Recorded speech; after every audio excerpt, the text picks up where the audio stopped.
Bueno, pues yo creo que vamos a tener una semana entre lateral y ligeramente alcista.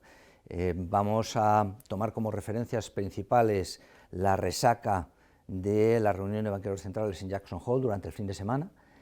Además, el ciclo americano, que van a salir varias cifras americanas que nos van a orientar sobre cuál puede ser la agresividad o no de la Fed con respecto a tipos, porque no debería volver a subir tipos, pero si el ciclo se pone muy intenso, podría volver a planteárselo, ¿no? Y precios en Europa, porque sale la inflación en Alemania y sale la inflación en la eurozona. Inflaciones que van a retroceder todavía un poquito más. En Europa hacia el entorno del 5%, y en Alemania para quedarse en el entorno del 6%. Todavía es mucho, pero lo importante es que siga retrocediendo poco a poco. Tengamos en cuenta que Europa es la zona económica más afectada por la guerra de Ucrania.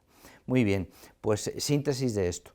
El mercado tiene un soporte muy potente, sobre todo por el lado de bolsas. Las tiras de los bonos es improbable que suban más de lo que de donde ya las hemos visto la semana pasada, que es pues el T-Note en torno a 4,35, por ejemplo, el Bund en torno a 2,70, y cuando las tiras de los bonos suben, pues eso es algo en teoría malo para las bolsas, porque las valoraciones se vuelven pues más exigentes, ¿no?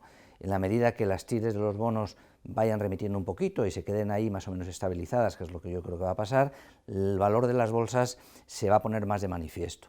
Los potenciales siguen siendo atractivos porque en Europa tenemos un potencial de en torno al 20% para el Eurostoxx 50, en Estados Unidos en torno al 15%, pensando en finales del año 24, con beneficios de los años 24-25, de manera que si esta semana tenemos ciclo potente americano porque se revisa el PIB del primer trimestre, el preliminar fue más 2,4%, se podría revisar un poquito al alza, porque la pinta del tercer trimestre es muy buena.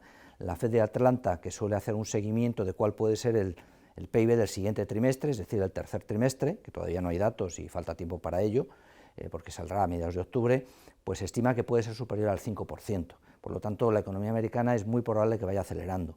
Además, esta semana tenemos datos de empleo americanos que volverán a ser buenos probablemente. Si se acelera el ciclo americano, es más probable que la Fed se plantee volver a subir tipos, aunque es algo que no está dentro de lo probable todavía, ¿no? Pero si esto fuera así, será sobre todo por ciclo y no por inflación, porque en Estados Unidos la inflación está en torno al 3% y la subyacente en 4,7%, por lo tanto son niveles muy aceptables. Si subiera otra vez tipos, o aumenta la probabilidad de que suba tipos otra vez la Fed, y lo hace por ciclo y no por precios, esto sería interpretado positivamente antes o después. En Europa tenemos datos de precios, tenemos Alemania, inflación, y eurozona, que como digo, pues van a remitir un poquito, y aunque en niveles todavía de 5 y 6%, 6 para Alemania y 5 para la eurozona, pero son niveles que ya empiezan a ser casi digeribles, ¿no? De manera que yo creo que con este cóctel, y teniendo en cuenta que todavía tenemos los niveles de precios de bolsas de hace 15 días, porque la semana pasada prácticamente no han avanzado un poquito después de un recorte de 5 o 7%, son niveles todavía atractivos para ir aumentando un poquito más exposición, porque el ciclo es muy potente y lo que podía ir saliendo bien, hasta ahora ha ido saliendo bien. La recuperación de la tecnología, las perspectivas de tipos, el decaimiento progresivo de la inflación, los PIBs que son decentes e incluso aceleran en la parte americana, menos en Europa, pero más en Estados Unidos. Por lo tanto, el contexto sigue siendo pues positivo y reconstructivo, tanto por el lado de bolsas como el de bonos, y nos sigue dando oportunidad para comprar un poquito más. Y esta semana, por lo tanto, yo creo que si me tuviera que pronunciar por algo, sería lateral o ligeramente alcista. Muchas gracias.